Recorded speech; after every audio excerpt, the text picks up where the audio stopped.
Bonjour everyone, Pantoufleee here today for a new video in which we are going to talk about the 60TP. And most importantly, we are going to focus ourselves on this specific question: is the tank too good? Not broken, not OP, just too good.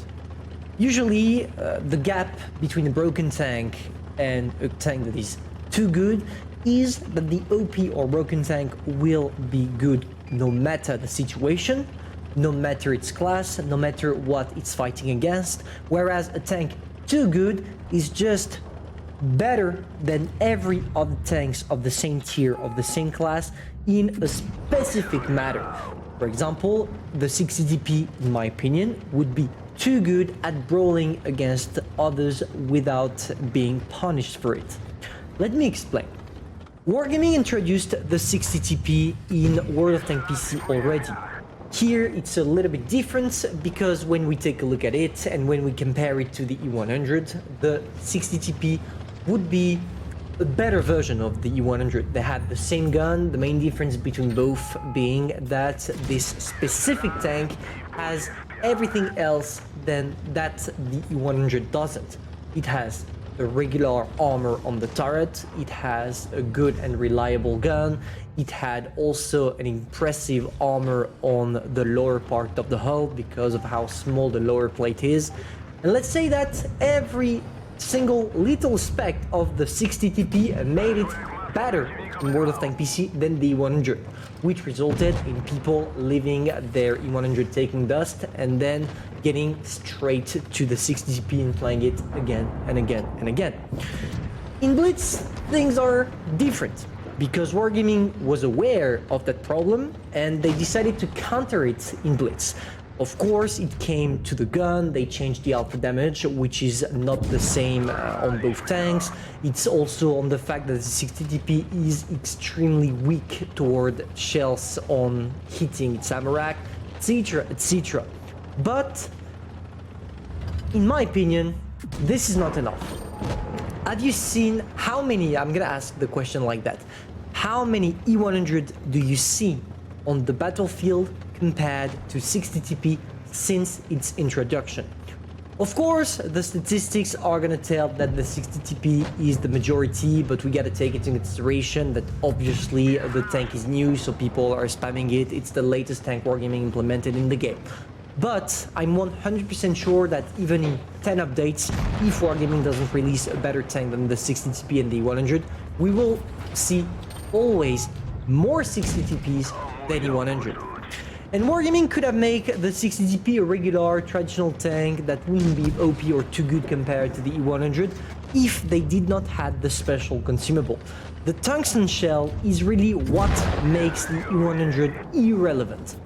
Because the main difference between both tanks beside the armor would be the alpha damage, and the E100 featuring 640 was the best compared to the 60TP that only had around 600 or 560, I don't remember exactly.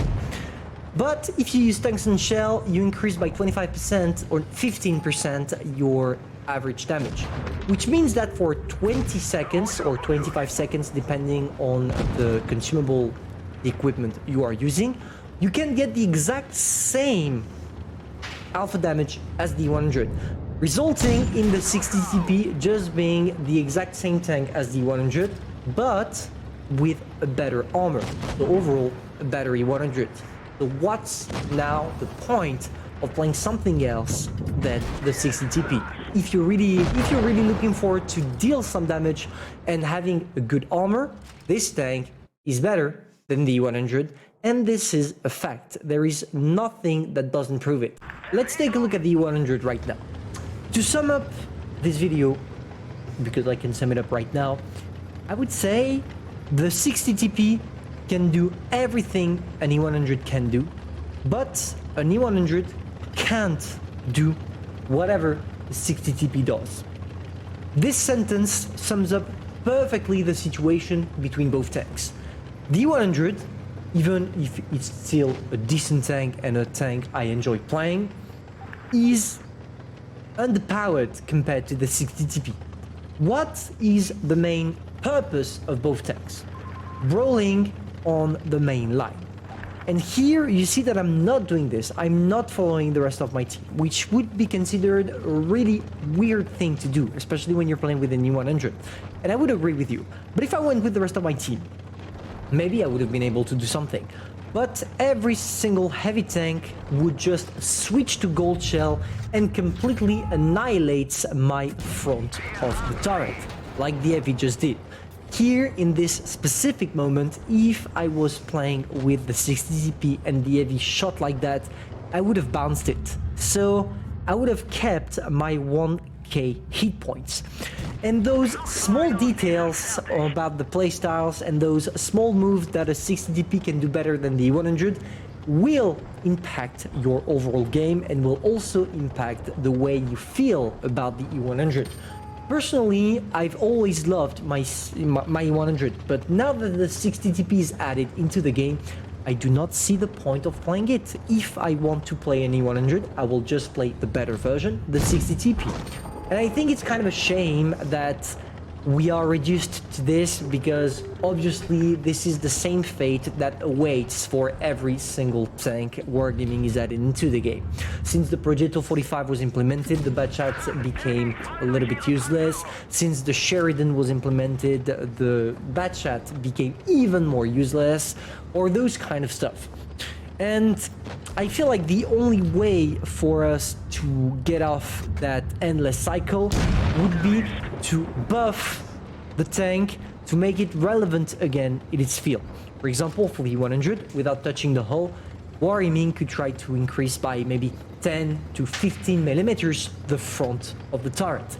Yes, it's not gonna make a huge difference, because regardless of this, if people are using gold shell, they will penetrate you. But at least it would make it easier to bounce shells when you angle your turret. And this way, 60TP would be the tank for newbies that don't need to angle at all in order to bounce, but at least for pros and skilled players that like to get rewarded for the skill, they could be using the E100. And the only way to bounce things would be to angle, and it would be perfect for everyone else. I don't know. I feel like there is something to exploit in what I just said, but as always, I'm not a developer. I don't know in depth the game. I don't know anything about statistics. It's not my job, and hopefully Wargaming is aware of that problem, and maybe they will do something. But there is also one thing to take into consideration. Maybe it's only me that feels like the 60TP is better than the 100, and maybe it's too good compared to it. Maybe I'm completely wrong. Maybe that the tank is just average for most of you. But I don't know. This is just how I felt about the tank, and I just wanted to make a video out of it. So if you enjoyed and if you agree with what I say, feel free to subscribe, like, and share, and tell me in the comments why you agree or disagree with my statement. And hopefully, I'm gonna see you soon for a new video.